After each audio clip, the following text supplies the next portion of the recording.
தங்கச்சி வீட்டுக்குள்ள வரமாட்டீங்களா? வீட்டுக்குள்ள நீங்களும் வாங்கண்ணே. அழாதம்மா, எல்லாம் சரியாயிடும். மாமாவும் கதிரும் வராங்கல்ல, வரட்டும். மணி ஸ்டோரில் தங்கமயில் இனி பாண்டியன் குடும்பத்துக்கு வேண்டவே வேண்டாம் அப்படின்னு நினைக்கிறவங்க எல்லாம் இந்த வீடியோக்கு ஒரு லைக் பண்ணுங்கள். சக்திவேலும் முத்துவேலும் சேர்ந்து ராஜியும் அரசியும் வீட்டுக்கு கொண்டு விடுறாங்க. இவ்வளோ தூரம் வந்துட்டீங்க, வீட்டுக்குள்ளாடி வாங்க அப்படின்னு சொல்லிட்டு பழனிவேல் சொல்லும்போது வீட்டுக்குள்ளாடி வந்து ராஜிக்கு ஆறுதல் சொல்கிறாங்க. நீங்கள் கவலைப்படாமல் இருங்க, எல்லாமே சரியாயிரும் அப்படின்னு சொல்லிட்டு. இந்த நிலைமைக்கு வேல்ஸ் ஃபேமிலி வருவாங்க அப்படின்றது வந்து நம்ம யாருமே எதிர்பார்த்துருக்க மாட்டோம்.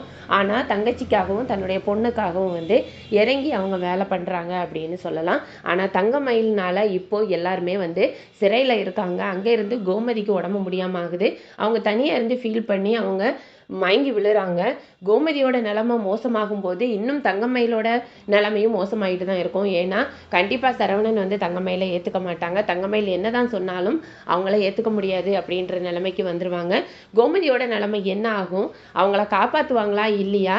சக்திவேல் முத்துவேல் வந்து இனி என்ன பண்ண போகிறாங்க தன்னுடைய தங்கச்சியை காப்பாற்றுறதுக்கு அப்படின்றத நம்ம வந்து தொடர்ந்து பார்க்கலாம். இந்த சீரியல் இப்போ உங்களுக்கு பிடிச்சிருக்கா இல்லையா அப்படின்றவங்க கருத்துக்களையும் பதிவு பண்ணுங்கள்.